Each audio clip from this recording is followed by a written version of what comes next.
Chapter 10. Bedtime Stories. His words were dramatic, but they didn't tell me much. I had gotten some answers from Daniel during the tour of the facilities, but I wanted more. Momentarily forgetting my position, I pressed for some answers. Sir, what exactly is this place? What are you doing, and what or where do you fight? Diane interrupted. Aubrey, maybe you're being a tad bit... The man waved his hand. No. It's quite all right, Diane. She has a right to know. He chuckled. He looked straight into my eyes. Being overwhelmed is expected, but you handled it better than most. He said dryly. He peered past me and looked at Diane and John. When my father was head of all this and I was still a young boy, Diane and John both came to our organization. He smiled slyly. When they first saw the base, Diane passed out for 6 hours, and John didn't wake up for 12. I stifled a laugh. Diane was not amused. Back to more important matters, if you will. Diane grumbled. The man still had the shadow of a smile on his face. I do say I've forgotten my manners. I am Troy Colby and run this fine operation. He clarified. Troy sauntered over to a portrait on the wall and ran his finger along the opulent, golden frame. The portrait depicted an older, aristocratic-looking man. My ancestors started this organization independent from any nation as a way to make the world a better place, and they all lived and died doing that very thing. Troy revealed. He focused his intense gaze on me. Addressing your question as to what we do here is simple. He shrugged. We fight the bad guys. To be honest, his answer was too simple. It almost sounded childish. Excuse me? It was all I could manage to say. Troy had seen my reaction coming and grinned roguishly. Actually, as simple as it sounds, it's the truth, said Troy. Out of the corner of my eye, I could see Diane softly slap her forehead and shake her head. He does this every single time, she whispered to herself. She sounded genuinely annoyed. Seth and John remained as still and quiet as statues. Well, it's completely true, Troy sniffed. What our organization does is combat other similarly hidden and secret operations that are controlled by other countries or forces. He gestured to the map that was covered in pins and arrows. And ultimately, preserve the world's civilized way of life. These movements generally stay hidden from the eyes of the public and do battle behind the scenes. However, every so often, a power-hungry group of people arises and seeks to upset the calm waters of the world. So from our point of view, we do fight the bad guys. I stared at him blank-faced and turned to my 3 companions. Is he serious? I asked.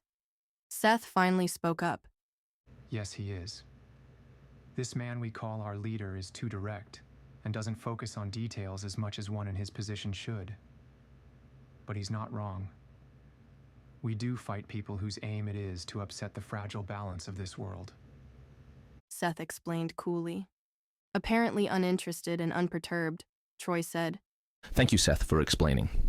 Troy turned to me. By now, Diane has informed you that a group headed by the late General Dunn of the Lude military was attempting to create bioweapons in the form of monstrous hybrids or super soldiers with the intent to conquer neighboring countries, correct? I nodded. Yes, but I didn't know anything about... Troy held up his hand.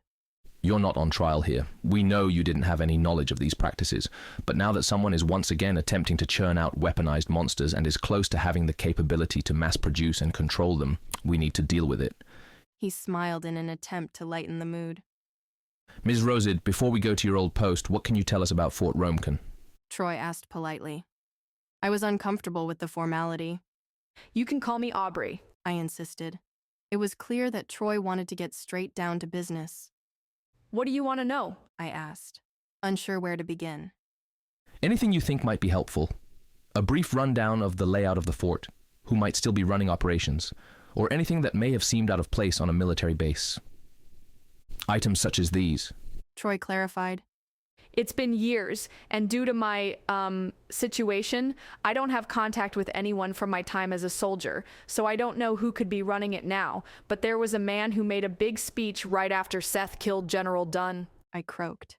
Huxley was the name of the man who gave the speech, and he was already pretty high up the chain of command. He was a brigadier general years ago, so I imagine he's been promoted since then. I scoffed. He had hungry eyes. Huxley. Troy mused. Does he look like he is friends with the Grim Reaper? Yeah, you could say that. I responded. We've heard of him. Troy assured but didn't explain further. What about Fort Romkin? I approached the map spread out over the table. John, Diane, Seth, and Troy followed suit. The fort is in this area, I said, waving my hands over the map. but you probably already knew that. Troy nodded. The fort has guard towers at key points on the walls, so approaching it undetected won't be easy. I explained. If our intel is correct, they don't have the base fully manned. So whoever is in charge of it now wants to keep their activities under wraps. Diane chimed in. We're hoping we can slip in without being shot at by guards. That made sense. If the goal of producing living weapons was supposed to have died with General Dunn, then whoever was running Fort Romkin now would want to keep a low profile. Pointing at the map, I continued. Once we're past the walls, there are a few options for entering the underground portion of the base. Everything is connected, so it doesn't matter where we enter. What about lab equipment? Troy pressed. I wasn't a scientist, but I hesitated. Even if it's a hunch, anything you can give us to point us in the right direction would be helpful. John added kindly. I thought hard, running myself through a mental map of the subterranean bunker's layout. The bunker was a labyrinth of nondescript concrete, but there was one feature that stood out. the door! I blurted. There was a steel door with no windows that had a camera above it. I never saw anyone go in or out of it. I thought for a moment. You're looking for lab equipment because of the experiments Diane mentioned. It wasn't a question. I was sure of their goal, That's the ticket. exclaimed Troy. They'd need a sterile lab to grow the creatures in. You wouldn't see just anybody traipsing in and out with their dirty boots. I still don't understand why you need me for this. I hesitated. Seth already infiltrated the base once before. I wanted to go back to the base to look for information on my brother's disappearance, but I wanted to fully understand my role on this mission. Troy frowned. You're right, of course, but Seth had a different goal back then. Seth killed General Dunn, the military leader, that night, I thought. From Troy's expression, I knew he could tell what I was thinking. Troy continued. Seth needed to get in and out of the base quickly. He's formidable but not invincible. It would have been helpful for him to find the lab and research, but with the limited time available, he had higher priority orders. Troy walked over to Seth and clapped him on the shoulder. Not to mention he doesn't have the best memory. Seth has probably already forgotten what the bunker looks like. Troy teased. Seth didn't so much as crack a smile. Aubrey, we do need you to act as a guide. In exchange for helping us, you have free rein to look for information on your missing brother. There will be piles and piles of documents for you to rifle through behind previously locked doors. Troy reminded. What kinds of answers would I find in the hidden parts of Fort Romkin? Would I find anything? I wondered. The silence hung heavy in the room while I thought about what the next few days would bring. Clapping his hands together, Troy boomed. That's enough of the formalities. You can all go to your rooms. Aubrey, you'll have to bunk with Diane. I'm terribly sorry, but we don't have a separate room for you. Now, people, get a good night's rest and sweet dreams, because soon He smiled slyly. we'll fly you into the jaws of the enemy.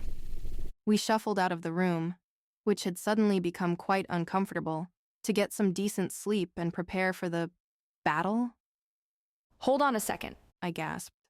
What did Troy mean by battle? We are returning to the fort you were stationed at when Seth attacked. John answered. Diane explained that in the car. Whoever is running the show there now isn't going to invite us in for tea and cookies. I nodded. I know that, but what battle is he referring to? I mean, there are only the four of us. I worried.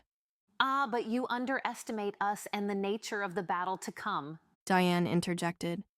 The scientists are working on genetically enhanced superhumans or monsters like we told you before, but they wouldn't have many functional subjects.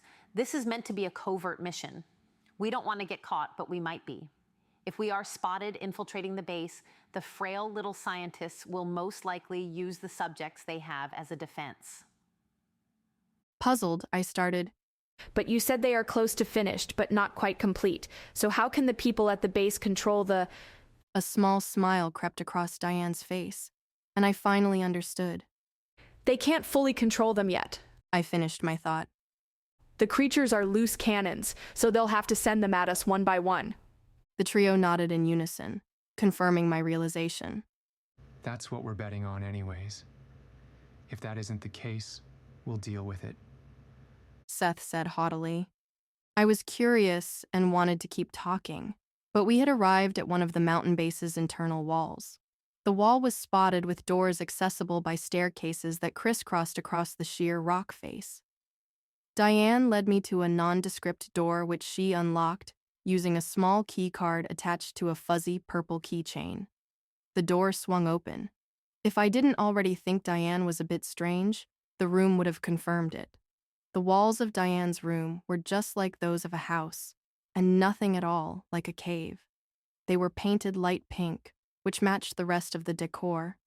The room had 2 twin-size beds with pink bedspreads and fluffy cloud-like pillows, separated by a nightstand with a singular lacy pink lamp settled on it.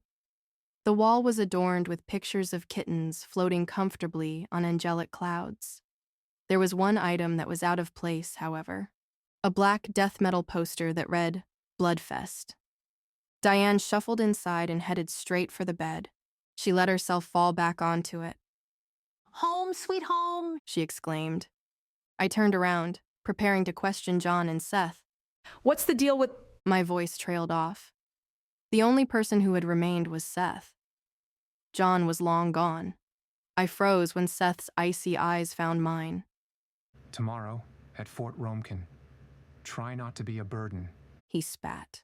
Taken back at the audacity of his statement, I abruptly slammed the door in his face. I groaned in frustration. I stomped to the bed on the opposite side of Diane's and threw myself onto it. I grabbed one of the fluffy pillows, buried my face in it, and released another cry of frustration. You know what? Sang Diane. I turned over onto my side and suspiciously peeked over the pillow at her. She already had her face buried in a magazine titled Guitar Universe Monthly, whose front cover pictured several heavily tattooed men yelling into microphones while adoring fans cheered them on. I think Seth likes you, she said casually without looking up from her magazine. My face got all hot. What? I roared, bolting upright. How could you even think that? I bellowed at her. She laid the still open magazine on her stomach.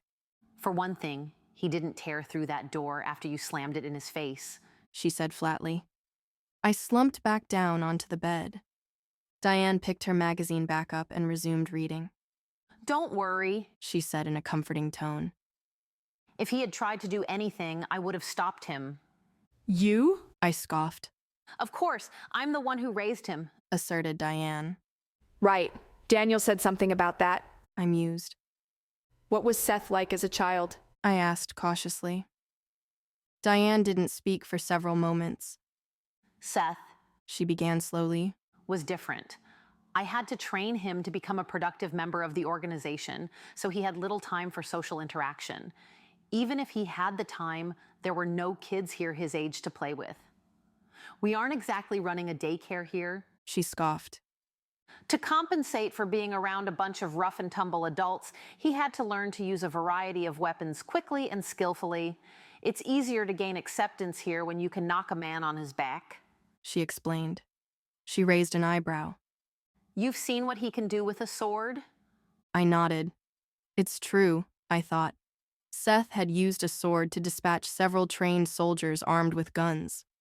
Seth would take a sword over a gun any day, she added, adjusting her back against the pillow. Diane looked over at me gloomily. I know Seth seems cruel and sadistic, but it's not his true nature. He has had a hard life, and he has been used as a tool by the underground for most of his life. I'm partly to blame for the way he behaves. From her tone, I could tell she thought it was my turn to feel bad. I didn't, though. Just because someone has had a tough life, it didn't free them from responsibility for their actions. What can I do to help on this mission and... I paused. Not be a burden? I asked, wanting to change the subject. Diane reached over to turn off the light. Well, your training as a soldier will be helpful enough. I I stared at the ceiling as the lights dimmed and darkness crept over the room. I pulled the blankets up to my chin and fidgeted uncomfortably. The blankets were sickeningly soft. Seth would definitely never harm you. Diane yawned. We need you more than you know. I turned over and closed my eyes, feeling slightly more like a part of the team. You're the map. Diane giggled. I squeezed my eyes shut tight in frustration.